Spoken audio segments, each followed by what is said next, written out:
So here we go. Today on First Cup, I'm going to tell you about my Monday. And you guys left some stuff to talk about. We get New Year's Eve coming up and New Year's resolutions to talk about. There's a bunch of stuff, so stick around. We're rolling in 15. Instagram's over here. I got my coffee. 3 and 2 and 1. Good morning, everybody, and welcome. Today is Tuesday. It is December 20th, 2021. We're almost there. My name is Jeremy, and this is my first cup of coffee. Good morning to Andy. Good morning to Stacy, and to all of you watching, whether you watch live right now, you watch later, or you listen to the audio at some point. I appreciate each and every one of you. Thanks for coming by and joining me for my morning cup. Mine's coffee. Yours could be something else. Totally fine. It's all good. Good morning, Nathan. Andy says, cool cup. This one is available on whistlekick.com. Good morning, Jenny. And actually, I spent about an hour or so yesterday morning working on whistlekick.com. If you have not been there in a while, you should go check it out. If you have been there in a while, like maybe pre-Christmas, pre-holidays, you were looking at buying some stuff for people and you're like, I feel like products could be easier to find. I fixed that. They're easier to find now. We dialed in categories a bit better. I added tags, cleaned up a bunch of things, all in the process of, this was all leading up to, at some point, I have a bunch of random stuff in the warehouse that has to get sold. Like a bunch of stuff that's going to get clearanced out. Uniform geese that were returned, dough box that we have weird sizes on. So I wanted to make sure that we could do that, and we can. So there will be a clearance section, and it went well. I was happy with the results. And so that's all to say, you can find this mug on whistlekick.com. What do we have up there right now? Like 5 or 6 different mugs. We got a bunch of mugs. There's even a martial arts radio mug. And there's the Never Settle mug. There's the regular First Cup mug. There's the 2 limited edition First Cup mugs. All kinds of good stuff. Good morning, Frank. Look at all my friends coming in. I appreciate everybody.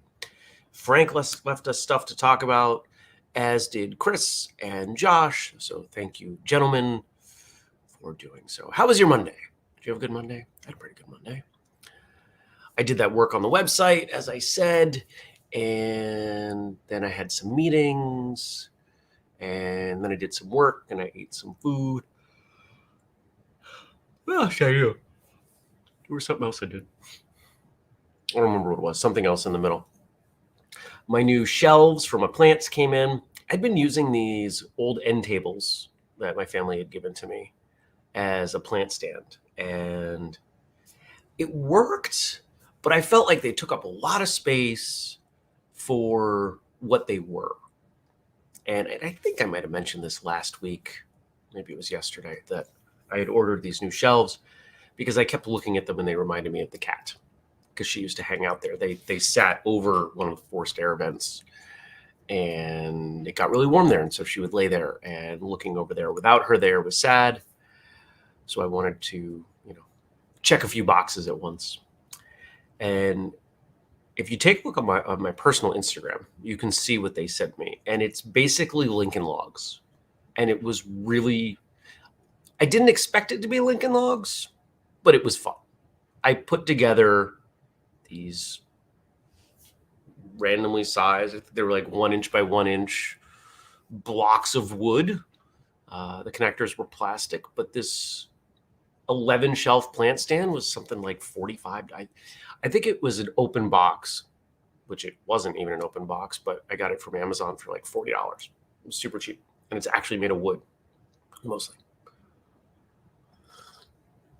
But I put it together, and that was one of the highlights of my day. I like building things. Do you like building things? I like building things. So that's all there. and I got to figure out what plants go on what shelves, and there's still holiday cards over there. I gotta. Here's a question for people watching live right now. How long do you hold on to holiday cards, Christmas cards, New Year's cards, whatever cards? I have some that showed up just a couple days before Christmas. Do you hold on to all of them until a certain period of time? Do you hold on to one, is it a certain length of time from when it came in? Is it a more complicated algorithm than that? Do you not know? Do you just look at them one day and say, hey, it's March, let's get rid of the Christmas cards, and you sweep them into the recycling bin? Does anybody remember the Seinfeld episode about the birthday card where Jerry got a card, tossed it instantly, and the woman who sent it to him was really mad? I remember that episode. Anybody see my shirt?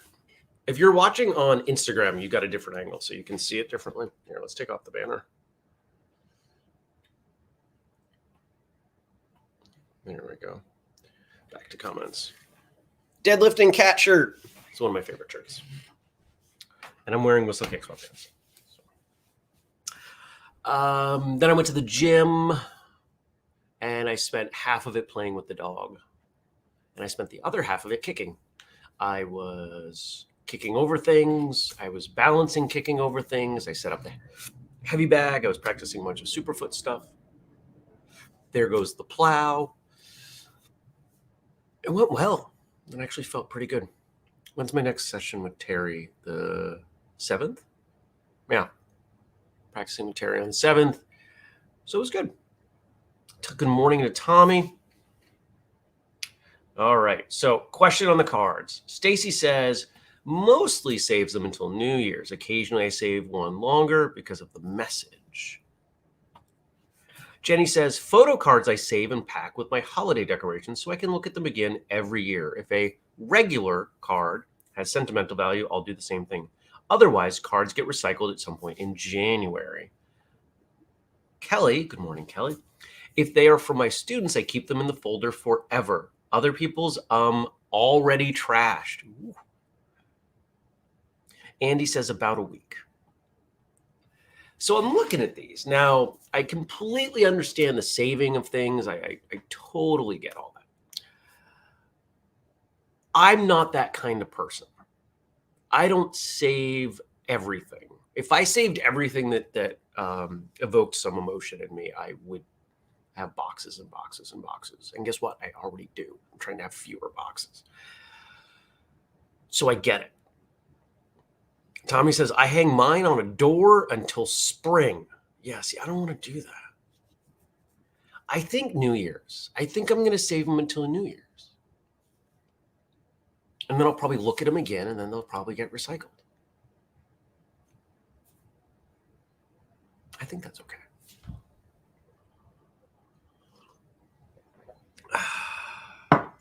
So today, Andrew and I called a bit of an audible yesterday.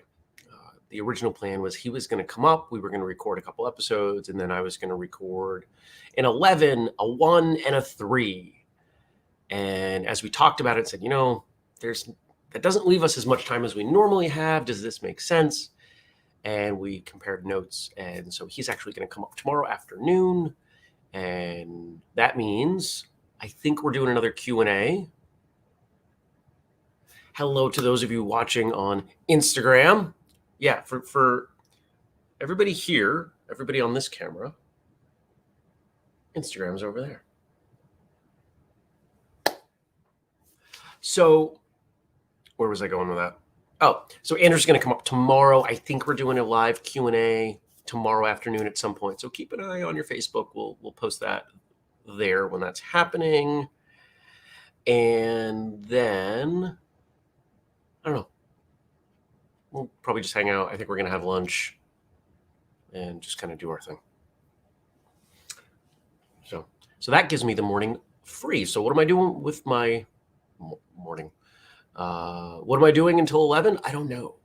I'll do whatever my task management app tells me to do. There's plenty to do. There's plenty that I didn't do yesterday. There's a lot to do. Stacy says, say hi to Andrew. I will do so. Have a great day, Andy. Frank says, at our house, I am Mr. We have to save everything. My mom is basically a human vacuum cleaner. I enjoy the contrast there. That's fun. You know, it's interesting how emotional we can get over simple things, right? Like a Christmas card. Even Christmas cards that weren't handwritten, that you got the same thing that 10, 20, 50 other people received, it can bring about a lot of emotion. And the idea of throwing away or even recycling a card that somebody spent some time on can really feel difficult.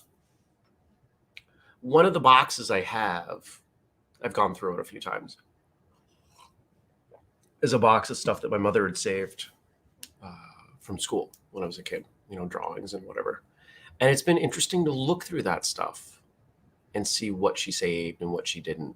My mother and I have different ideas of sentiment towards those sorts of things. But that's okay, right?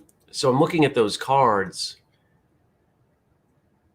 and I can't save everything forever.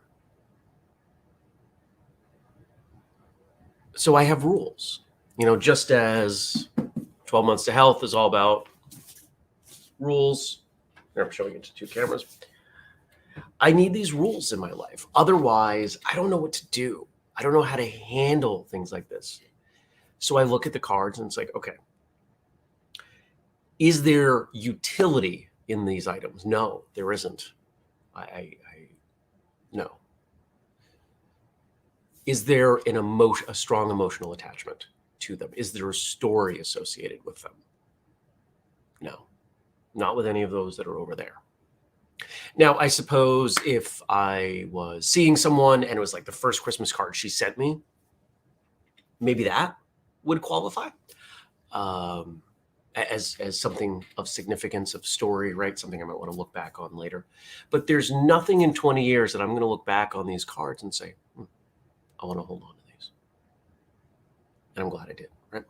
And we can apply this to a lot of things. We can apply this to techniques and training. We can apply this to memories. We can apply this to a lot of stuff. When you look back, where is the value? Most of you know, I'm sure all of you know, because of what I do with martial arts radio, that stories are important to me. I love stories. And I think stories are a great way of retaining information. And there are times that I will do things simply for the story. Hey, do you want to go to this event or visit this person or do this other thing? Sometimes I'll do it just for the story. But that doesn't necessarily mean that what's going to come out of that makes me feel something. I'm sure we all have memories that we could tell as stories that don't mean, right? It's not a strong emotional thing. I don't know if I'm expressing this well. I feel like I might not be. But you know what? This is what you get before I've had a full cup of coffee. You get half awake Jeremy.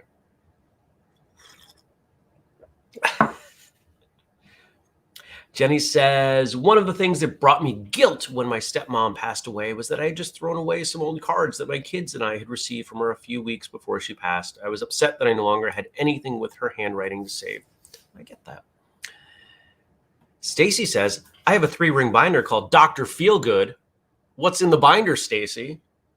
In that I've stored random emails, cards, notes that make me feel good on dark days. And things do get evicted. Well, that's not where I expected it to go based on the name. Good morning, Dennis.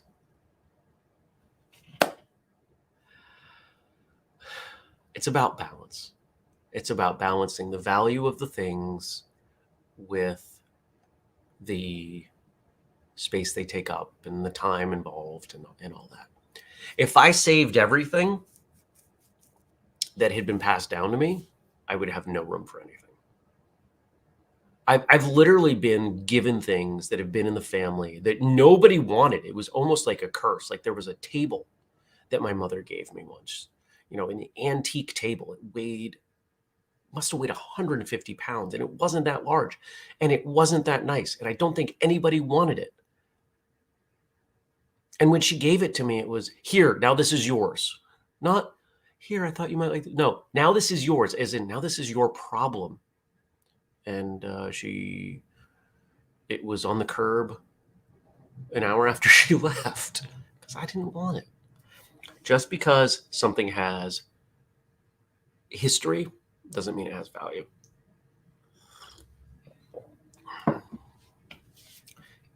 Kelly says, my daughter saves everything, my son pitches it. You got to find what works for you. I try to save a few things from each person. And if something comes along that is better for the memory of that person, I might jettison something else. So there we go. All right, let's see what you all wrote in on Facebook, facebook.com/firstcupwithjeremy, if you want to do that in the future. I want to see, I think I'm going to save that Chris one. Josh. Hi, Josh. Josh gives us some feedback on Calendly, and he's setting that up. And there's something in what he said that I thought I would share that I really like this idea. I also thought I'd borrow a page from martial arts to see what is measurable and set up a little rating scale that will attempt to measure how easy or difficult scheduling goes to track if it actually is getting easier. One of the things that I think we forget is that you can score anything. You can design a system to score things. How well did I do at martial arts tonight? Well, you could have some subjective, thumbs up, thumbs down rating system, or you could say, what are the criteria I'm looking for? How focused was I? How was my level of energy? Whatever. And then you can score yourself on the ride home. I could have been more focused. Why wasn't I more focused, right? Things that we don't typically score or rank or rate can still be scored, ranked, and rated. Even if it's just for yourself, there's value there. For the upcoming New Year, I'm sure later in the week, there will be discussion on New Year's resolutions and so forth. Yeah. I'll leave the discussion of the validity of said resolutions for another time, but are there any things in the negative? In the new year, I want to make sure I do not, for example, have a midlife crisis, end up in jail, buy a Porsche, end up in the ICU with that thing that we don't talk about, etc. Sometimes thinking about the flip side is easier. And I think for a lot of people, it really is easier to go with it that way. I have one New Year's resolution. I have only ever had one New Year's resolution, and it has usually come true. I would say this year is probably the first year it has not in a long time, if ever. I'm going to make 2022 the best year of my life. 2021 has not been the best year of my life. Not even close. Been a lot of pain, a lot of loss, but it's a new year. New things, new people, new stuff. And I'm excited for most of it.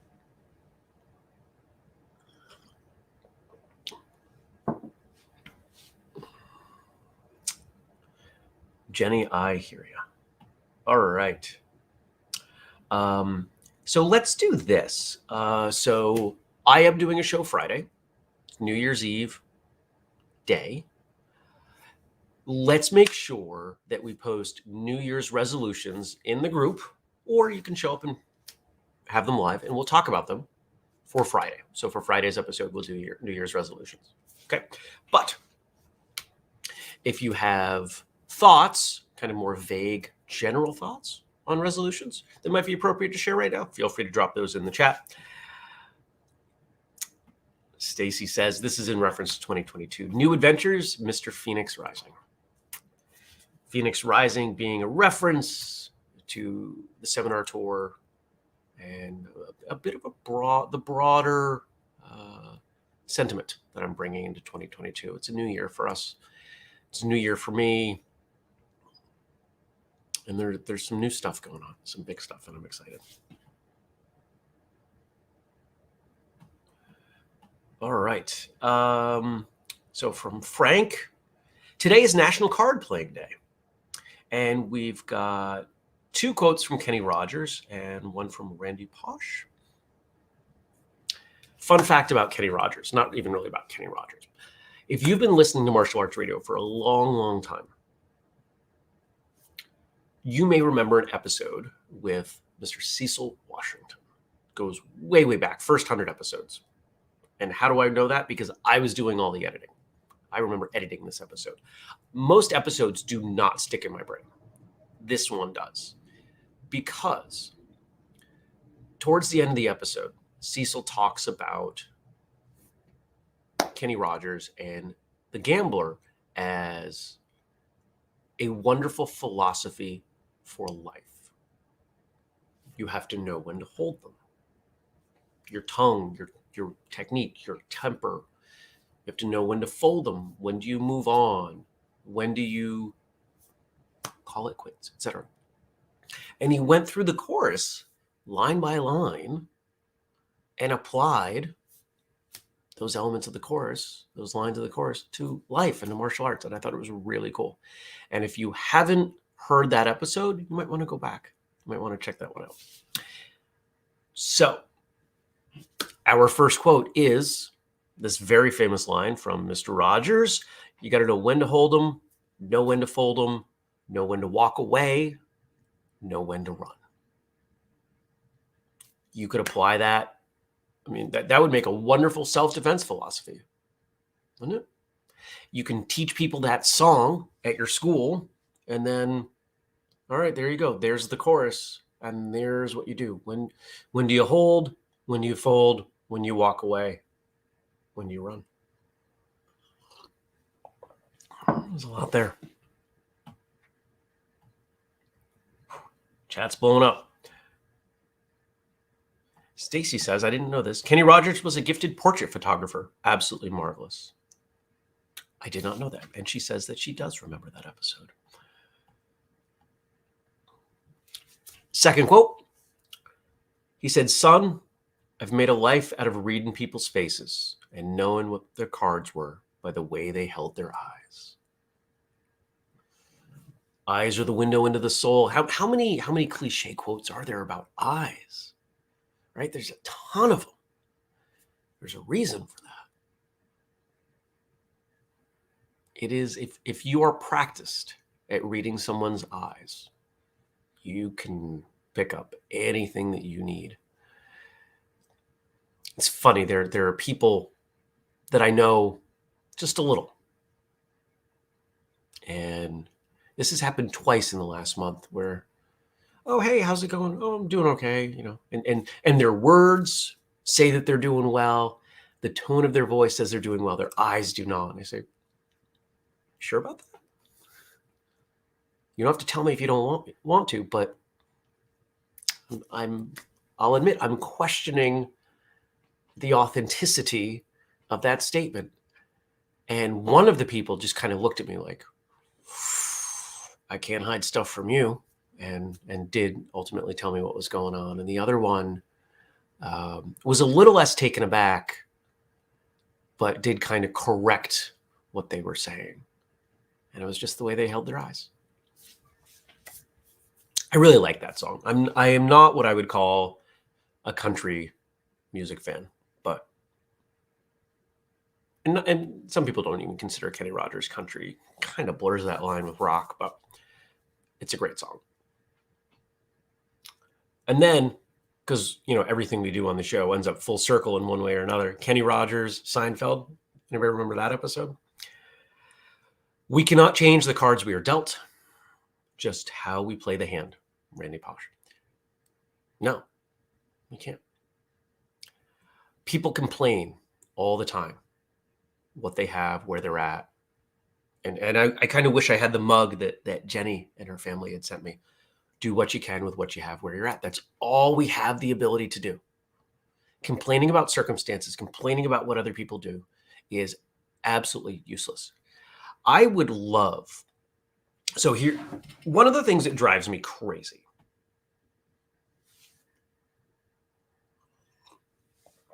is the amount of time people invest, mostly on social media, complaining about what other people are doing, as if it's going to change anything.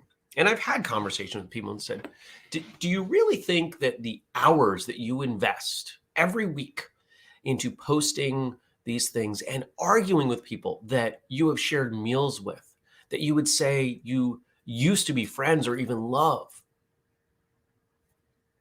Is that really making your life or their lives better? And most of them, if they're being honest, will say no. Some of them, I think, are deluded into thinking that it does change things. You remember Farmville back in the very early days of Facebook, Farmville? And everybody was playing Farmville.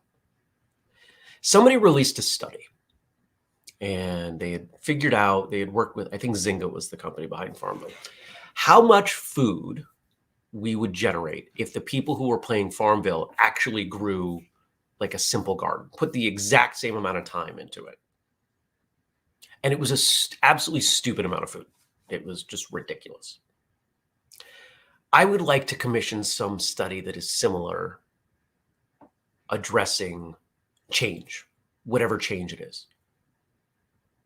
The amount of people who say they don't have time to do more than whatever they're doing about whatever subject, but will spend how much time trying to address some political cause or an environmental cause, animal, whatever. If you were to stop doing what you're doing on social media about it and actually do something about it, you would move the needle. There are also people who do the same sort of thing on social media. They post. I'm sorry, about martial arts. Still waking up. They post and they're like, they're criticizing what everyone else is doing. I saw somebody. Ooh, there's a lot coming through now. Look at all you guys posting and commenting. I was on TikTok yesterday, and there was a Chinese martial arts practitioner. I think they were a kung fu practitioner who was demonstrating some quick uppercuts. And they were tight, they were quick, they were close. And somebody commented, no power. Actually, quite a few people were saying there was no power to these shots. And I said, well, first off, take a look at the mitts and the way they're bouncing back. There's more than enough power there. Two, it's like a jab. It's not a power shot. But if we were to take a look at that person's account, they're not posting any videos. They're probably barely training, if they train at all, because they feel superior by posting something, criticizing others. So this is all in a hope that those of you watching or listening will try to check yourself, and hopefully the people around you. If someone says they're really passionate about a cause, do something about it. Don't post about it.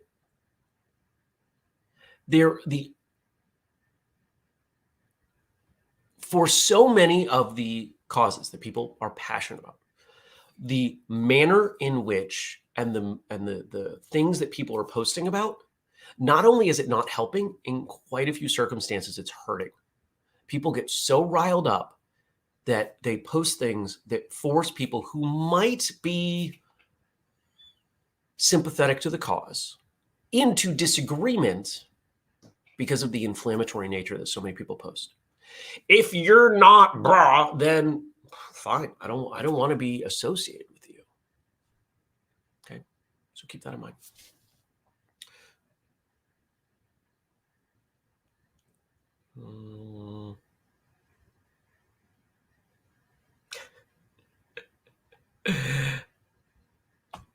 So in reference to Farmville, Kelly says, OMG, not me. I didn't play. I grew up on a farm. Too much stress about fake harvesting. But I think you get the point. All right. And then I want to read this quote or this line from Chris Rickard. Thank you, Chris. I think this is one of the most poignant statements about martial arts I've ever heard. I love it. I've never heard this before. Martial arts are like card games. We all start with basically the same deck, but we mostly play by the rules our friends and family taught us. That is powerful. And it's so true.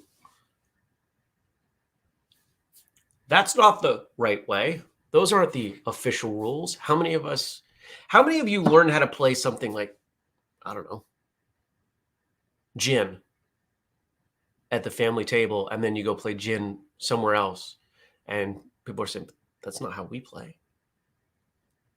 Happens all the time. All right, everybody. It's time to go. So a few things. If you want to join us, remember we do this show every weekday, 6:30 a.m. U.S. Eastern Time on Facebook, YouTube. Today we are also on Twitch and Instagram. Probably be back to Twitter instead of Twitch tomorrow. And hoping we get some people starting to stop by on Instagram. I don't know. Keep doing it because I got a phone. Why not? Why not? If you have questions or comments or feedback, you can email me, jeremy@whistlekick.com. If you want some of those questions or comments to go live on the show, best thing to do, go to the Facebook group, facebook.com/firstcupwithjeremy. If you listen instead of watch, you might find it easier to email me. Whatever works for you. It's all good. And if you want to support us, the top two things that you can do, we've got a patreon.com/whistlekick. We've also got the code FirstCup15 for whistlekick.com. Get yourself a mug or a shirt or whatever. And if you want the full list, it's whistlekick.com/family. There is no navigation link to that. If you make it to that page, you are family. I have on my schedule, I am making changes to that weekly. It's kind of like a mini Patreon sort of thing. And the mission is free. You just have to know how to type. I appreciate each and every one of you. No, not yet. I hope you have a great day. Stacy has a great example. Monopoly, free parking money. Yeah, that's a great family rule. Okay. Totally get it. I'm going to be noodling on that for a while, this idea that the way martial arts is taught to us is very much like that, like those friends and family sort of rules. So have a good day. Think about your New Year's resolutions. One last reminder, if you've picked up this book, please leave a review. Please. We are struggling. We did really well early on getting people to leave reviews. We ended up with, I don't know, a dozen pretty quickly. Until we can get to like 25 reviews, the book is not going to move well. And considering the time of year and the mission of the book, those of you who have started it, you get it. Please leave a review on Amazon for the book. Okay. Have a great Tuesday, everybody. I'm going to go do whatever I'm supposed to do now. And I'll see you back here tomorrow. Take care. Peace.